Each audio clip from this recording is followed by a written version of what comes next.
كل سنة وانتم طيبين وعيد مبارك. بس عشان ربنا يبارك لنا نبطل ظلم، عشان اللي عملتوه ده مش شوية. ايه هوجة ابا زيزي طلع يحج وشوفوا لابس اسود وغضب ربنا بص على وشه عامل ازاي. حرام يا ناس، ده الظلم ظلمات. ابا زيزي قال لكم انه طالع يحج؟ ما قالش. كان لابس اسود، كان لابس اسود عشان كان رايح في مهمه، ومهمه كمان حزينه. ايه، كان رايح يقدم واجب العزاء. اصل دي الذكرى السنويه لمولانا ابو جهل. هيروح يعزي لابس ايه غير اسود؟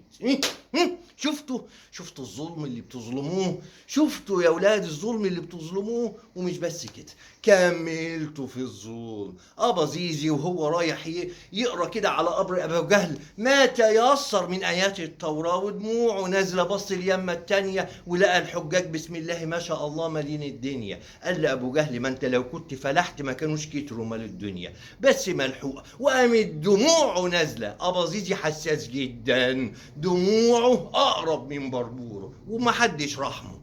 يا ظلمه، ده الظلم ظلمات، الظلم ظلمات. مش بس كده تقولوا ربنا مش هيستجاب لي دعاء. ايش عرفك؟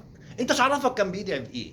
ده ابا زيزي قعد كده يرفع ايده، وكل ما حاج يمسك حجر ويرجم به ابليس ابا زيزي يقول يا رب تتشك في قلبك يا اللي ترمي حجر على ابليس.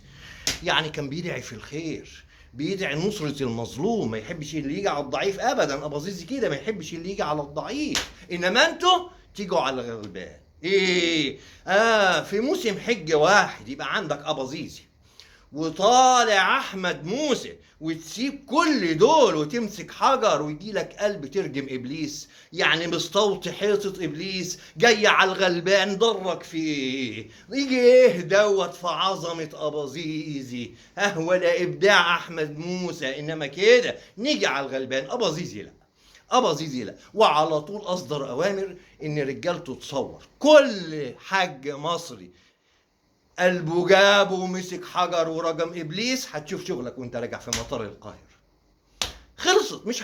مش هنقول اكتر من كده، مش هنقول اكتر من كده. واستمرتوا في الظلم. الادعيه اللي عمالين تعملوا بوستات بيها، قال يا رب هذا عبدك جاء اليك فلا ترده لنا. يا سلام يا اخويا، يا سلام يا اخويا. وتبلي بيه السعوديه ليه؟ انت عامل زي اللي بتنظف شقتها وترمي زبالتها عند جارتها. ما يصحش كده. عايز تنظف شقتك اتعامل مع الزباله بتاعتك زي ما الهنود بيعملوا في البقر.